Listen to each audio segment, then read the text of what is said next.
Today we want to continue our discussion of the design argument for God's existence based upon the fine-tuning of the universe.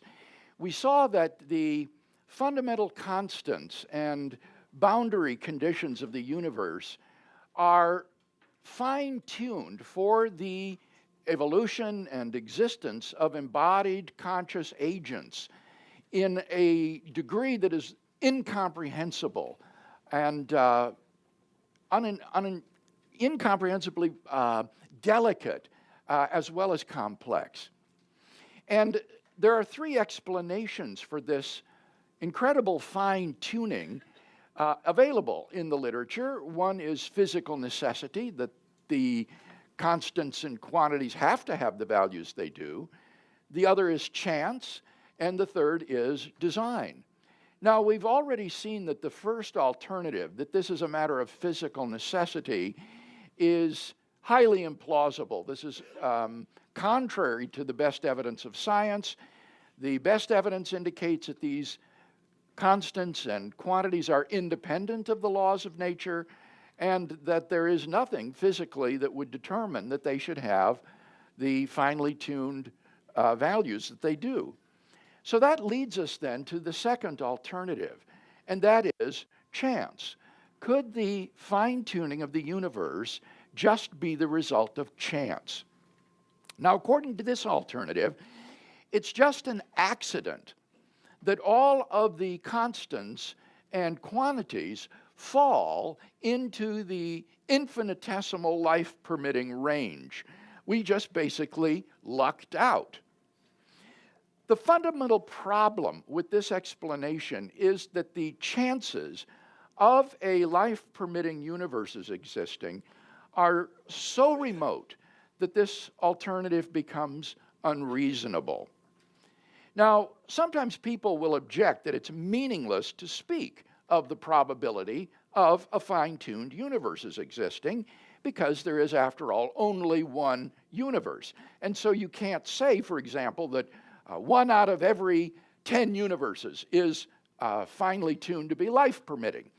Now, I've already addressed that question in our discussion time, but I do want to go through it again just to cement the point. John Barrow, who is Cambridge University physicist, gives the following illustration of the sense in which it can be said that it is highly improbable that a finely tuned universe should exist. Barrow said, let's imagine a sheet of paper and put on it a dot representing our universe. Now, alter some of the fundamental constants and quantities by just tiny amounts, and that will then be a description of a new universe. If that universe is life-permitting, make it another red dot. If it's life-prohibiting, we'll make it a black dot. And then do it again, do it again, do it again, do it again, do it again, until your sheet of paper is filled with dots. And what you wind up with is a sea of black with only a couple of pinpricks of red in the field. And it is in that sense that it is overwhelmingly improbable that the universe should be life-permitting. There are simply many more life-prohibiting universes than life-permitting universes in our local area of possible universes. Now, sometimes people will appeal to the example of a lottery in order to justify the chance alternative. In a lottery in which all of the tickets are sold, it is fantastically improbable that any one person should win the lottery. And yet, somebody has to win if all the tickets have been sold. And so it would be unjustified for the winner, whoever he might be, to say something like, well, the odds of my winning were 20 million to 1. The lottery must have been rigged to make me win. Now, in the same way, these people will say, some universe out of the range of possible universes had to exist. And the winner of the universe lottery would also be unjustified if he thought that because his universe exists, this must have been the result of design and not chance. All of the universes are equally improbable, and yet some universe had to exist. And so the one that does exist would exist simply by chance alone, and it would be unwarranted to conclude that it was a result of design. Now, this lottery analogy is actually very helpful because I think it enables us to see where the objector has gone wrong, where he has misunderstood the argument from fine-tuning, and then to offer a better and more accurate analogy in its place. Contrary to popular impression, the argument for design is not trying to explain why this particular universe exists. Rather, it's trying to explain why a life-permitting universe exists. The lottery analogy was misconceived because it focused on why a particular person won. The correct analogy to the fine-tuning argument would be a lottery in which billions and billions and billions of white ping pong balls were mixed together with just, say, one or two orange ping pong balls, and you were told then that one ball will be randomly selected out of this horde. If it's orange, you'll be allowed to live. If it's white, you'll be shot. Now, notice that any particular ball that is chosen is equally improbable. No matter which ping pong ball rolls down the chute, the odds against that particular ping pong ball will be fantastically improbable. But some ball must roll down the chute. And that's the point that's illustrated by the first lottery analogy. Somebody has to win, and just because that particular ball is highly, highly improbable would not justify a design inference. But that point is irrelevant because we're not trying to explain why this particular ball was picked.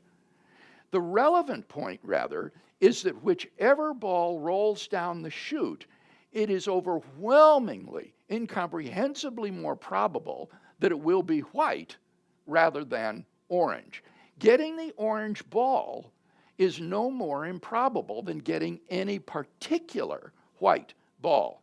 But it is incomprehensibly more probable that whichever ball you get, it will be white rather than orange. So if the orange ball does roll down the chute, allowing you to live, you certainly should suspect that the lottery was rigged to let you live. Now, if you don't see the point of this analogy, imagine then that the orange ball rather, or an orange ball, had to be picked 5 times in a row randomly in order for you to live. If the odds against the orange ball being picked even once are great enough, having it happen 5 times in a row won't materially affect the probabilities.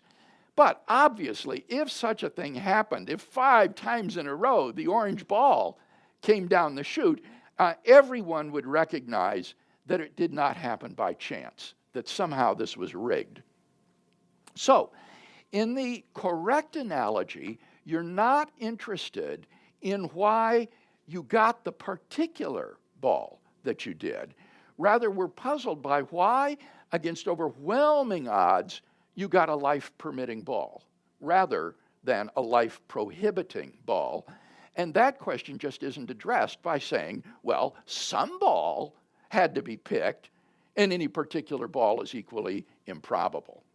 So, in exactly the same way, some universe has to exist, but whichever universe exists, it is incomprehensibly more probable that it will be life-prohibiting rather than a life-permitting universe. So we still need some explanation as to why a life-permitting universe exists.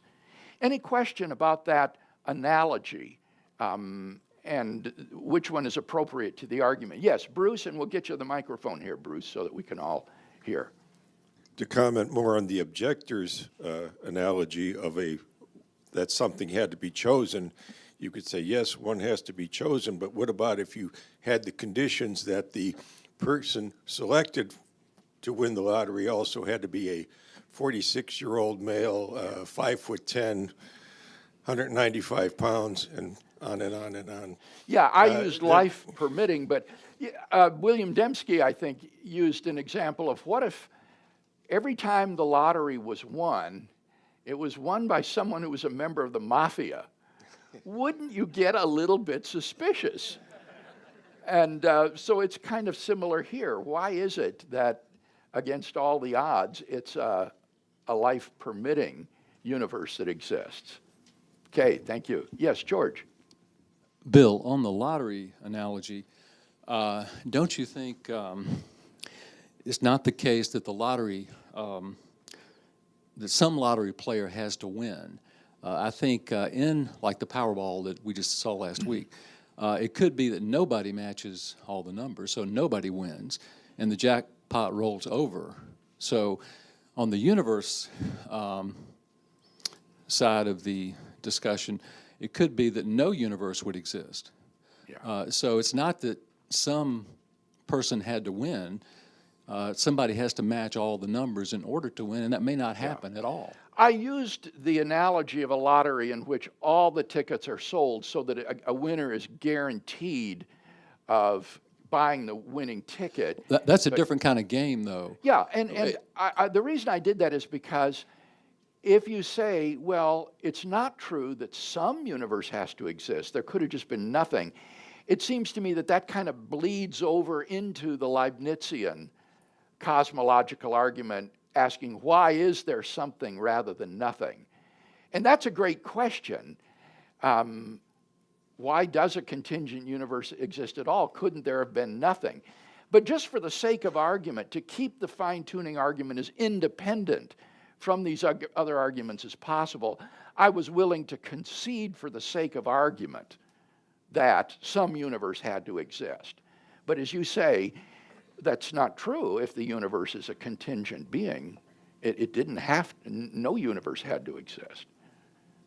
Isn't it true that there really is no true random lottery, that they use some mathematical algorithm that I guess can be solved? That is that the case that you could reverse engineer any lottery? I thought I read about that. I haven't read about that. I mean, in one sense, when we're talking about winning by chance, we don't mean that it's indeterministic. I mean, obviously, there are factors that cause which ball to be chosen than some others. So you're dealing with a deterministic situation here. I think that's true, unless you believe in quantum indeterminacy and had some sort of quantum indeterminacy device be responsible for selecting the winning ball. But if you're dealing with ordinary classical physics, then you're quite right in saying that it's by chance only in the sense that independent causal lines come together to produce the effect, but not that it is uncaused or literally indeterminate. All right, let's proceed then. Some people have argued that no explanation is needed for why we observe a life-permitting universe, because that's the only kind of universe we could observe. If the universe were not life-permitting, then we wouldn't be here to ask about it. This is the so-called anthropic principle.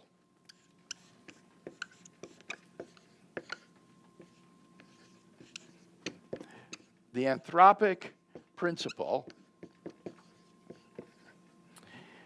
which says that one can observe only properties of the universe which are compatible with our existence. Obviously, it would be impossible for us to observe properties of the universe incompatible with our existence. because we wouldn't be there. So the anthropic principle says you can only observe properties of the universe which are compatible with our existence, and therefore, since you observe those kind of properties, you shouldn't be surprised about it. There's no explanation necessary. Now, this reasoning is fallacious. The fact that we can only observe life-permitting universes does nothing to explain why a life-permitting universe exists. The fact that that's the only kind we can observe doesn't remove the need for an explanation of why such a universe does exist. And again, an illustration can help here. Suppose you're traveling abroad and you're arrested on trumped-up drug charges and dragged in front of a firing squad of 100 trained marksmen at point-blank range, all of them with rifles aimed at your heart. You hear the command given, ready, aim, fire, and you hear the deafening roar of the guns. And then you observe that you're still alive, that all of the 100 marksmen missed. Now, what would you conclude? Well, I guess I really shouldn't be surprised that they all missed. After all, if they hadn't all missed, I wouldn't be here to be surprised about it. Given that I am here, I should expect them to have missed. Well, of course not. It's true, you shouldn't be surprised that you don't observe that you are dead, because if you were dead, you wouldn't be able to observe it. But you should still be surprised that you do observe that you are alive, in light of the enormous improbability of all 100 marksmen missing. In fact, you'd probably conclude, if this happened, that they all missed on purpose, that the whole thing was a setup engineered for some reason by someone. And therefore, theorists have come to recognize that the anthropic principle will not eliminate the need of an explanation of the fine-tuning unless it's conjoined with a so-called many worlds hypothesis or multiverse hypothesis.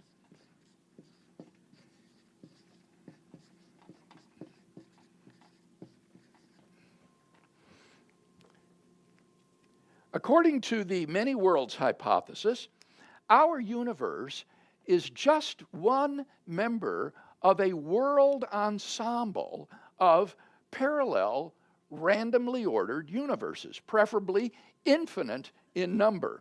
And often this ensemble is called the multiverse. Now, if all of these other universes really exist, and they are randomly ordered in their constants and quantities, then by chance alone, life-permitting worlds will appear in the ensemble. And since only finely tuned universes have observers in them, any observers existing in the world ensemble will naturally look out and observe their worlds to be finely tuned. And so the claim is no appeal to design is necessary in order to explain fine-tuning. So the conjunction of the anthropic principle with the many worlds hypothesis or multiverse is said to eliminate the surprise that we have at observing a finely tuned universe and any need of an explanation beyond sheer chance. Given that there's an infinite number of parallel universes and that they're randomly ordered in their constants and quantities, life-permitting worlds will exist in the ensemble, and only such worlds will have observers in them. So of course the observers see their world to be finely tuned. Now, before I comment on the world ensemble hypothesis, let's just be sure we all understand it, how it is an attempt to rescue the alternative of design, and how it explains the fine-tuning of the universe that we observe. Is there any comprehension type question about the multiverse or world ensemble hypothesis?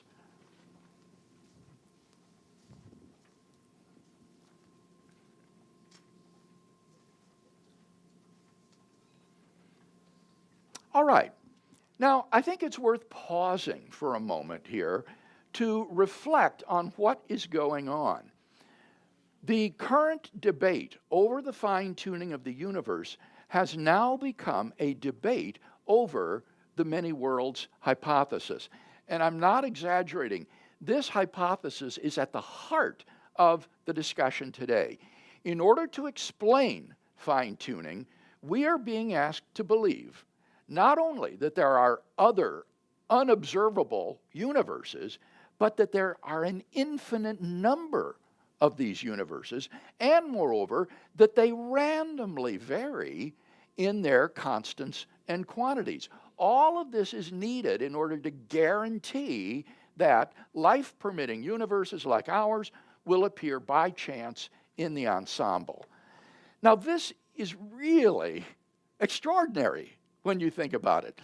It's a sort of backhanded compliment, if you will, to the design hypothesis, because otherwise sober scientists would not be flocking to adopt so speculative and extravagant a view as the many worlds hypothesis unless they felt absolutely compelled to do so.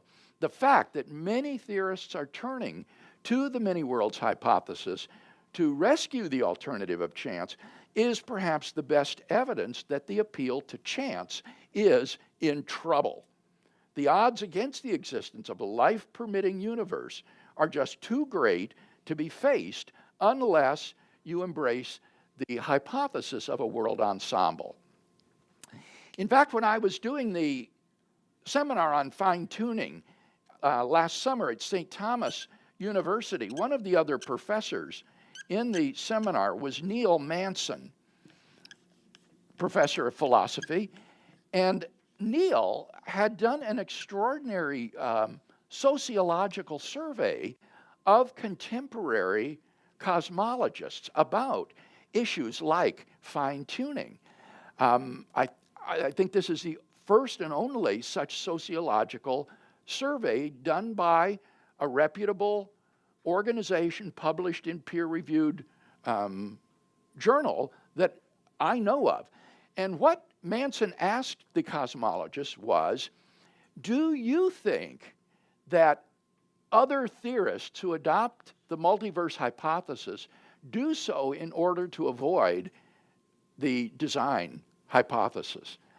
Now, he was very clever to ask it that way. He didn't say, do you adopt it for that reason? That would make them have to confess, yes, I as a scientist am really trying to avoid design, and that's why I believe in the world ensemble. No, he said, do you think your colleagues who believe in the multiverse are motivated by a desire to get away from design?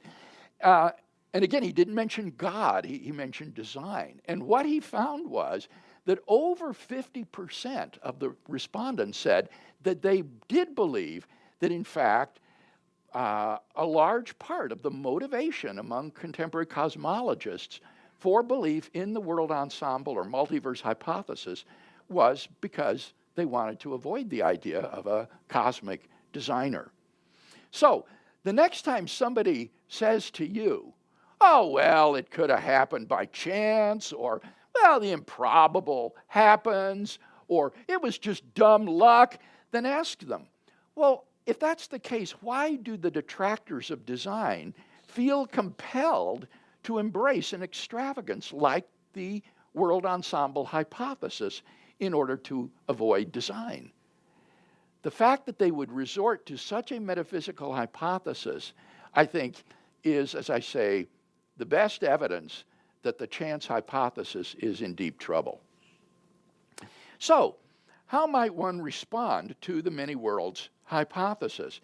Now, at one level, one might think, well, this is a metaphysical view that would not be susceptible to scientific evidence or adjudication. You just have a standoff here between divine design and multiverse or world ensemble hypothesis.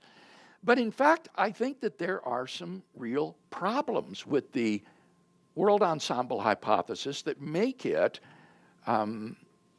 less preferable to the design hypothesis. One way to respond to the many worlds hypothesis would be to show that the multiverse itself also requires fine-tuning. In order to be scientifically credible, some plausible mechanism has to be suggested for generating the many worlds in the ensemble. But if the many worlds hypothesis is to be successful in attributing fine-tuning to chance alone, then the mechanism that generates the many worlds had better not be fine-tuned itself. Otherwise, you've just kicked the problem upstairs, and the whole debate arises all over again on the level of the multiverse. But the proposed mechanisms for generating a world ensemble are so vague that it's far from evident that the physics governing the multiverse will be free of any fine-tuning. For example, if M theory or superstring theory, which we briefly talked about the other day, is the physics generating the world ensemble, then it remains unexplained, as we've seen, why exactly 11 dimensions exist. And the mechanism that actualizes all of the possibilities in the so-called cosmic landscape may also involve fine-tuning. So just postulating a world ensemble isn't sufficient to get rid of the alternative of design. You'd have to provide a scientifically credible model of the multiverse that doesn't involve fine-tuning itself. And nobody's been able to do that. A second response to the many worlds hypothesis is that many theorists are skeptical that these many worlds even exist. Why should we think that a world ensemble of other invisible universes actually exists? There really isn't any evidence that the sort of world ensemble required by the multiverse hypothesis is actually real. Even if there were other universes, there's no reason to think that they're randomly ordered or that they are infinite in number. And so, as George Ellis, who is perhaps the most famous cosmologist in the world today, has emphasized, the many worlds hypothesis as it stands today is not a hypothesis that is capable of scientific proof. Now, by contrast with this, we have good independent reasons for believing in a designer of the universe, namely Leibniz's cosmological argument and Al-Ghazali's Kalam cosmological argument. So the design hypothesis enjoys independent reasons for thinking that such a being exists, whereas there is no independent reason for thinking that the world ensemble exists. It's simply postulated to explain the fine-tuning without any independent evidence for thinking that there is such a thing.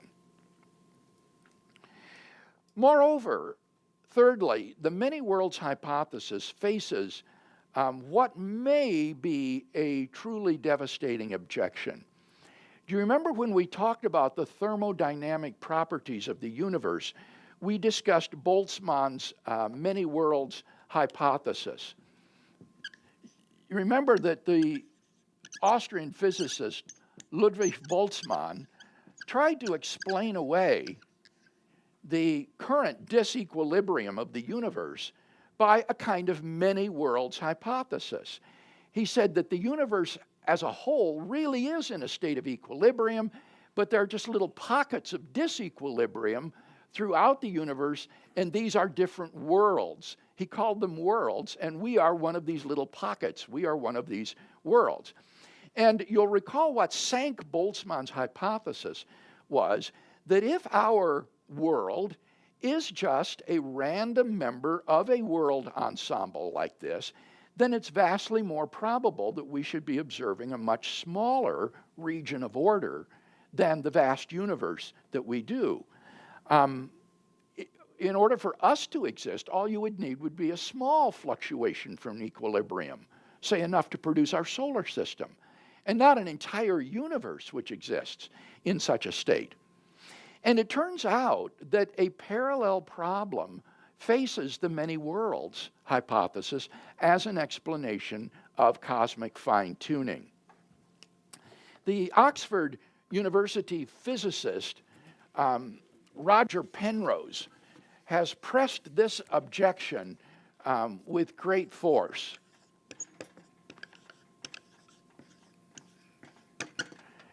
Penrose points out that the odds of our universe's initial low entropy condition existing by chance alone are somewhere on the order of 1 chance out of 10 to the power of 10 to the power of 123. A truly incomprehensible number. By contrast, the odds of our solar systems forming by just a random collision of particles, Penrose calculates to be about 1 chance out of 10 to the power of 10 to the power of 60, a number which is so tiny in comparison to 1 to the power of 10 to the power of 123, that Penrose calls this number utter chicken feed by comparison with 10 to the 10 to the 123rd. Now, what that implies is that it is far more likely, incomprehensibly more likely, that we should be observing an orderly universe no larger than our solar system, since a world like that would be unfathomably more probable than a finely tuned universe like ours. In fact, we wind up with the same sort of illusionism that attended Boltzmann's hypothesis. A small world with the illusion of a wider universe is more probable than a real fine-tuned universe. It would be more probable that we really do inhabit a little tiny universe and that the stars and the planets we observe are just illusions, pictures, as it were, on the heavens, and not real stellar and extra nebular bodies that exist out there in the universe. And carried to its logical extreme, this has led to what has been called among physicists the invasion of the Boltzmann brains, reminiscent of a 1950s grade B horror movie. The invasion of the Boltzmann brains. For the most probable universe that could exist would consist of a single brain which fluctuates into existence out of the quantum vacuum by a random quantum process with illusory perceptions of an external world around it. And so if you accept the many worlds hypothesis, you would be obligated to believe that you are the only thing that exists, and that this class, the people around you, your family, your own body, all of these things are simply illusions that you project. In fact, you are really a Boltzmann brain. Now, no sane person believes that he is a Boltzmann brain. On atheism, therefore, it's highly improbable that there exists a randomly ordered world ensemble. In fact, here's the irony. The best hope for the multiverse or world ensemble hypothesis is theism. The best hope for this is to say that God has created the world ensemble and He has ordered its worlds so that they are not randomly ordered. God could give a preference to observable worlds which are cosmically fine-tuned. And so to be rationally acceptable, the many worlds hypothesis really needs God. Because if there is no God on naturalism alone, it would be highly, highly improbable that we should be observing this fine-tuned universe. It would be far more likely to believe that you're a Boltzmann brain. Any comment or question on those objections to the attempt to save the chance hypothesis by appeal to a world ensemble. Yes, Bruce again. Again, I'm getting airtime. But I would think another a physical objection would be if we have an expanding universe and we have CBR at a certain temperature from all directions, that you would have an interference with other universes, especially if they were expanding and they were doing similar things. Well, here, if I can interrupt in the interest of time, the idea is that our universe is like a bubble in a wider mother universe that is also expanding. And so the bubbles don't run into each other because the mother universe is growing so fast that the bubbles don't collide with each other. They become separated. They can't keep up. And so, again, you see a little bit of the way in which the hypothesis needs to be finessed in order to avoid these problems. Some other comment or question? Yeah, I was just wondering about, when they postulate the multiverse, they say like an infinite amount of universes. Well, how do they know it's an infinite amount? Why can't, setting aside the issues I know you've got with actual infinities, setting that aside, how do they know it's not just, what if there's just 100 universes out there? Or maybe there's just 50 or 10 universes instead. Or even 1 trillion. That's not going to be enough, given the numbers we're dealing with. I think you're absolutely right. And this is a particularly poignant question.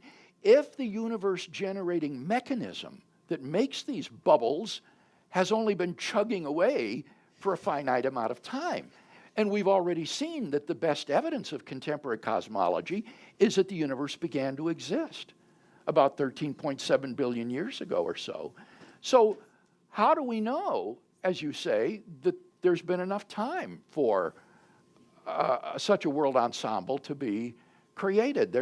It's completely ad hoc. That is to say, contrived. All right, with the failure of the many worlds hypothesis, the last ring of defense for the alternative of chance collapses. It seems that neither physical necessity nor chance provides a good explanation of the fine-tuning of the universe. So, what about design? Is design any better an explanation of the fine-tuning of the universe, or is it equally implausible? Well, that will be the question that we take up next week. Let's end with a benediction. And now may the God of peace fill your hearts with peace in believing, casting all your anxieties upon him, and trusting in his sovereign care, letting each day's trouble be sufficient for that day. Amen.